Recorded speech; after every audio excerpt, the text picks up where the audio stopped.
Hello and welcome to a new video. Today we're gonna take a look at Shadow Feraligatr in the Open Ultra League. This is a Pokemon that I wanted to build, and not really because it's currently amazing, but it has a ton of potential if Niantic just gives it a different fast move. Here we're going to have a team that's going to have the Giratina in the lead, as well as the Sayswap usually of the Tapu Fini. Here I went for the Feraligatr Sayswap, which luckily enough the opponent didn't know that we have Crunch. There might be one or two games in where I have still Ice Beam, which I had in the beginning, but we were able to now knock out the Trevenant here, have the alignment against the obstacle, and go for another Hydro Cannon, do a ton of damage here. Why do I think that this Pokemon might be a very meta in the future? It learns the move Shadow Claw, which would basically put this Pokemon into the higher up meta if it would ever get this move, which I feel like is a very plausible move update, I would say. I'm pretty sure that we're going to get this along the way for sure, because this would make this Pokemon very decent while not being overpowered, because it's very squishy kinda, but also not having a crazy typing or anything. This would be basically having a balanced Feraligatr now, which would have been so much better in general. Here you see, for example, that I still have Ice Beam. This kind of flips around. In the beginning I had the Ice Beam compared to the Crunch later on. Otherwise, how did it go?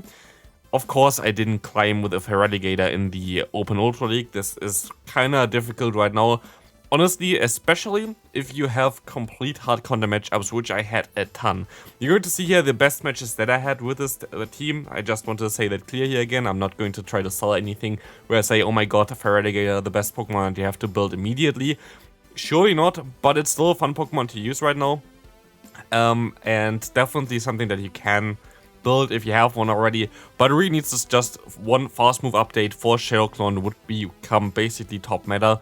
But yeah, right now it's just more like a fun pick, but honestly, like, my team would be super prepared for a Charizard. How often did I face a Charizard, even though it's like one of the core meta Pokemon right now? I think I faced it once.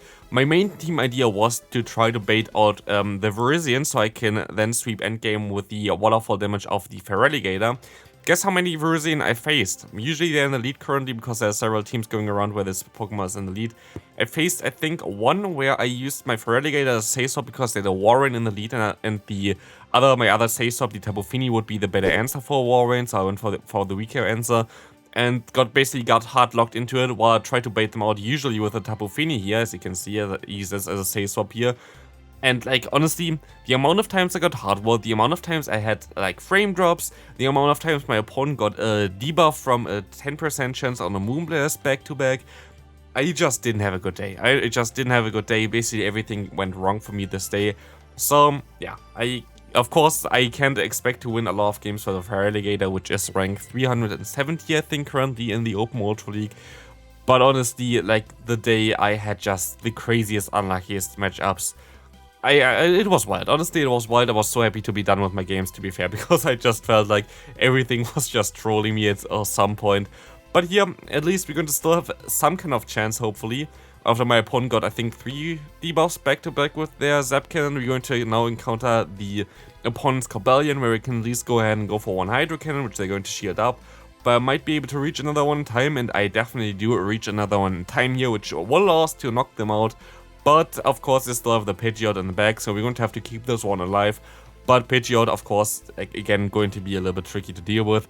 As, yeah, we don't have the Ancient Power here because we need some kind of coverage for Steel-type Pokemon like the Registeel, because there is not really something decent to build around Feraligatr. It's a very difficult Pokemon to build a team around.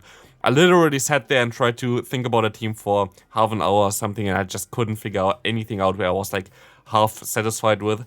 Here we're going to still try to get to the Hydro Cannon. Of course, we die with like 1 HP left or whatever that we would have needed here to survive the final wing attack to get to our charge move. But hey, that's the game we play, I guess. Again, horrible lead for us. We're going to swap out immediately into our Tapu Fini, as he at least can go ahead and go for a Surf here. But honestly, like, today was not my day. Today was not my day, and like, I usually don't share those days on YouTube, but I kind of feel like here I'm going to try at least something spicy. But I can at least get the debuff here as well with the Moonblast. Super lucky, which doesn't matter because they can still knock us out here. But yeah, usually I don't really show those days or like those teams that don't work on YouTube because, yes, you don't see my elo climbing up to like crazy ranges because there are teams in between that just don't work out. But I feel like today, that's kind of something funny to take a look at least with the Feraligatr. I don't want to have a fully complain episode here either. I just want to explain a little bit. So here we're going to at least go ahead and have some extra energy against the Cresselia, which allows us to now get out of the matchup with our good friend the Giratina with at least a ton of energy stored. You're going to shoot up the incoming Drillrun, which would do a ton of damage, of course. If we get hard countered the entire time, or why not here as well, where we face a Pokemon that's going to be able to resist all moves and fast move. Of course, we're going to be able to resist their fast move as well, but Moonblast would be, of course, neutral, as well as Surf is going to be pretty spammy here that they most likely going to go for. I'm forced to... Okay, I actually thought I would be forced to call that one, but they're gonna go for a Surf here right now. It's going to be a tough one to still come back from that. I'm going to try to get them low enough, and I should be able to have a move start here, and if the Shadow Sneak knocks them out, we still actually have a chance of winning this game. It doesn't, and the opponent going to swap, and they are hopefully going to shield this move up. This would be our only way of winning this game, and they don't, which is a great play by the opponent, but of course, again, having an Ice Steel type against my Dragon, and yeah, Ghost type there in the lead, and then kind of getting walled from the back there as well. It just wasn't really my day. We're going to see the next game. Here, the only Charizard that I faced, of course, on not any of my Water-type Pokemon, because why not? So we're going to now swap out and get the Greedent at the same time onto me, which is something that I didn't really want to have happened here, because Greedent has at least a fast move that's super effective. It's very spammy, it has a great coverage there with the Body Slam as well as Crunch. Kinda interesting that this Pokemon kinda went missing, but I think it's because of all the Cobalion and Virizion, which I want to bait out the Virizion with my Tapu Fini because I actually still win, I think, the Zero Shields thanks to the Moonblast. But of course we never encountered any of them. So yeah, we're going to here go ahead, go for the Surf, going to try to knock them out. It doesn't knock them out even close. I can still go for one Dragon Claw at least here and try to do some damage. But of course, I tried to catch a move before on the Charizard. Now the Charizard goes for a move. And like my only play here is to hope that they have something weak against Feraligatr in the back. Which I doubt. Honestly, I really doubt they're going to have anything weak against us in back, but we're going to figure out anyway, right? We're going to be able to go ahead and go for a charge move here. Going to be the Dragon Claw I can swap out, and it's going to be the Swampert here. That's actually can be pretty decent. We still have Ice Beam here again. This is like one of the earlier battles. It's always randomized when I put them in, so I don't ever know which order it's going to be, but don't run Ice Beam. Crunch is a little bit better for this one because you can hit something like the Giratina a little bit faster and a little bit easier. Same goes for Cresselia. But here we were able to call the Hydrocan. We're going to call it twice, as we're going to now be able to shield up this move, I guess. No, I'm actually going to no shield anything here. I'm just gonna hope that my Giratina can carry me over here and win me the game. Let's take a look at this. We're going to see the Dragon Claw knocking out the opponent there. Now it's only the Charizard against me. I just have to get to 2 charge moves here, and I will be able to do this. So I will be able to win this battle here. Again, the only Charizard that I faced, and it didn't go up against a single Water-type Pokemon, which is amazing. But yeah, we can take a look at the next game. Let's take a look at this. We're going to have Giratina against Regirock. Would be nice to have that in the back, but let's see what we're going to encounter here. We're going to encounter Cresselia again, which is going to have the super effective move against me, which is going to definitely two-shot me here. Unless we're going to get some debuffs here with the Moonblast again, which I don't think even really matters here, but let's take a look at this. We're going to get some damage onto them. No debuff, 10% chance. I don't really have to expect that either. Yeah, getting a Moonblast debuff is very rare to see. That's kind of nice at least. As you're going to see here now, the opponent going for another charge move is going to be the Moonblast. And of course, we're gonna get the attack drop. Because why not? And this is actually really crucial because at this point of time, thanks to the 10% chance, I'm not able to farm them down. The opponent going to be able to get to another charge move here. And we are forced to, go into our Feraligatr now, have the Golisopod aligned to us. Otherwise, I would have been able to knock them out, would have got a ton of energy, wouldn't have to use another shield there. But of course, we're gonna get the debuff at the perfect timing at this point of time, and just I was kind of mad as well. I forfeited a lot of times very early. A lot of times where I just completely got hardwalled. I just forfeited early. Like I had a ton of times where I had like Tentacruels in the back when I swapped out into my Saisom, and I was like already so far behind after losing the lead hard when they have another hard answer to my Saiswap. So yeah, that's the story of it all. The amount of Jellicents that I recently see is also kind of wild, to be fair. Like, they're literally everywhere right now, so Jellicent definitely seems to me one of the strongest Pokemon to use right now. But definitely also a good Pokemon to use against my team. As they go for a Shadow Ball, knock us out, we can go ahead and go into our Giratina. Go for the Shadow Sneak spam. As you saw there, maybe there was a lot of lag as well included, but I don't think they got an extra fast move through. Here they're going to get to their charge move, which is going to be a Shadow Ball as well. Then I should be able to overfarm by quite a bit, go for the Shadow Sneak here. And this should be enough to knock them out, and they're going to let this move go through here. As we're going to see, of course, a Fairy type in the back with the Clefable. Why would we have anything that we can deal with? As we're going to see now the Moonblast coming through, and we have Hydro Cannon coming through as well, which they're going to actually let go. No, they're actually not going to let this go through. They're going to shield this move up.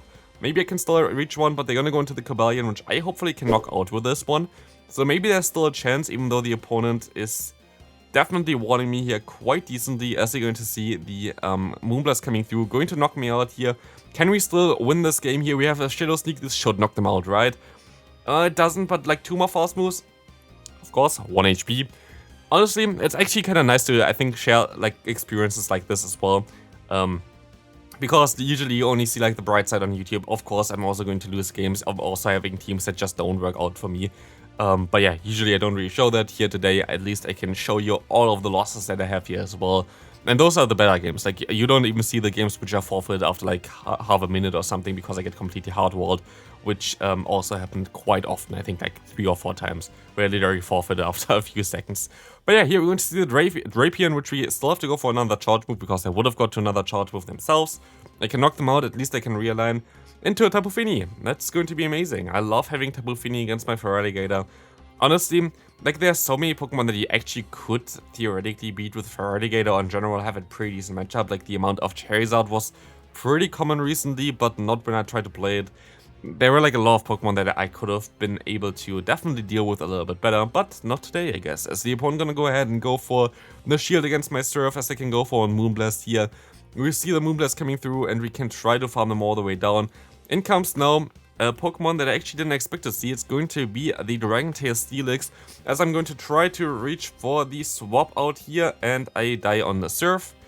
And if I would have been able to throw the Surf or swapped out got to swap out in time, I would have been able to win this game as well. But of course, again, 1 turn is all that really decides this game here. As we see now that the Shadow Sneak is basically doing no damage. I can try to catch a move, didn't work out, I get the fast move damage through. But at this point of time, this is going to be a good game, and this is going to be it for today's video. I kind of want to show a little bit more of the sides that you rarely see on my channel as well, where I have like literally teams that don't work and have a ton of unlucky matchups here. So hope you still enjoyed this. If you enjoyed it, please leave a like, and I'll see you in the next one. Bye bye.